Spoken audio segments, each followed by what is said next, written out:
Imagine having the choice between millions of dollars and pursuing your dreams. Well, Steven Bartlett gave up an estimated $50 million to start a podcast, and now Diary of a CEO is the #1 podcast in Europe and features some of the most successful people alive today. So how did Steven Bartlett become a successful entrepreneur and podcaster in the first place? And how did his podcast guests eventually land him into controversy? Steven Bartlett is amplifying harmful health misinformation on his top podcast, Diary of a CEO. This is the story of how Steven Bartlett conquered almost any challenge that came in his way. But the first and possibly most difficult would be his childhood. I moved to the UK when I was a baby from Botswana. I was born in Botswana in Africa. My mother's Nigerian, my dad's English. So my mother's black, my dad's white. They're very, very different people. Probably the total opposites.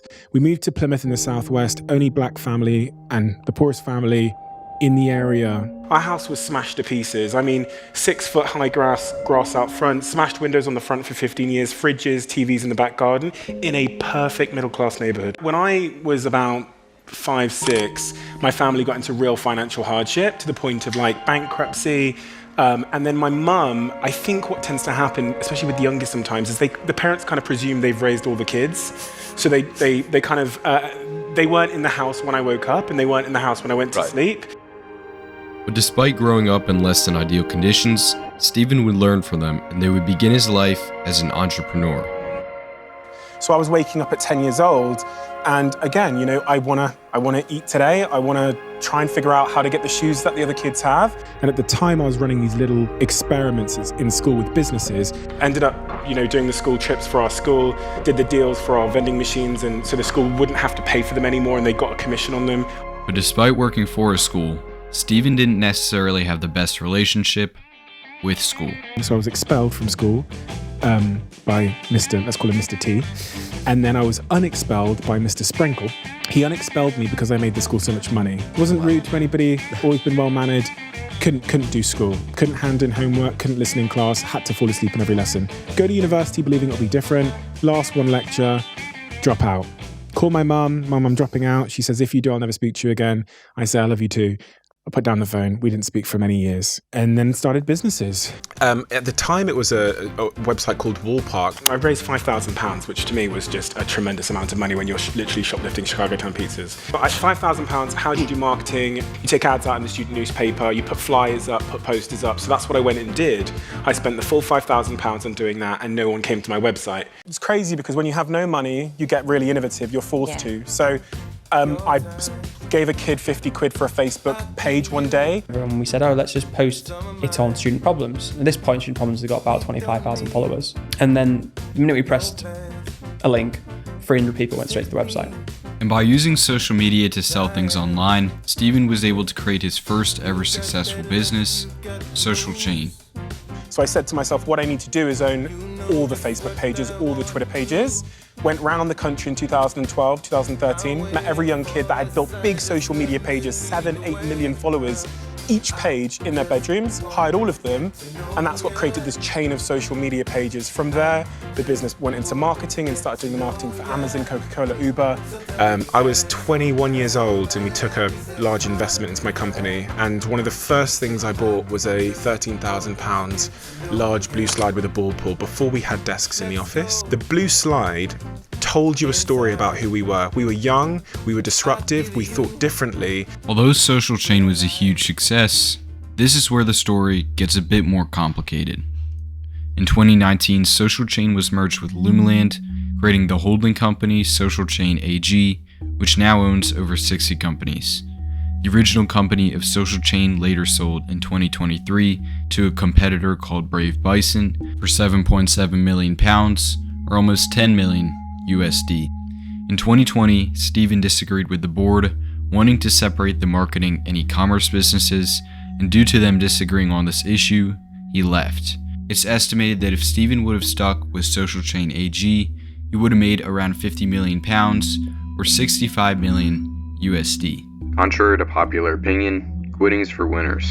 Knowing when to quit, change direction, leave a toxic situation, demand more from life, give up on something that wasn't working and move on is a very important skill that people who win at life all seem to have. So now that Steven was stepping down from Social Chain AG, what would he do with his life? The fact is, I felt like podcasting was going to be a big thing, so I pulled a small team at my former business into a room, and I said, we're going to launch a company called Cast Chain. Although Cast Chain didn't make it, Steven began his interview career with a show called Everyday Entrepreneurs, which would give him the skills he would need to begin his greatest project yet. I had this idea called The Diary of a CEO, and the real question that the podcast sought to answer was, if you could truly see into the diary of someone who leads a really interesting life, what would you actually see? So with a cheap microphone in his bedroom, Steven started what would become one of the most successful podcasts of all time. But in order to grow the show, Steven realized he couldn't do it alone. I had to find a way to reach new audiences and to pull them in. So I opened up this podcast to other entrepreneurs, to successful people, to the guests you've seen, to come here and share their diary in the way that I did when I started this podcast.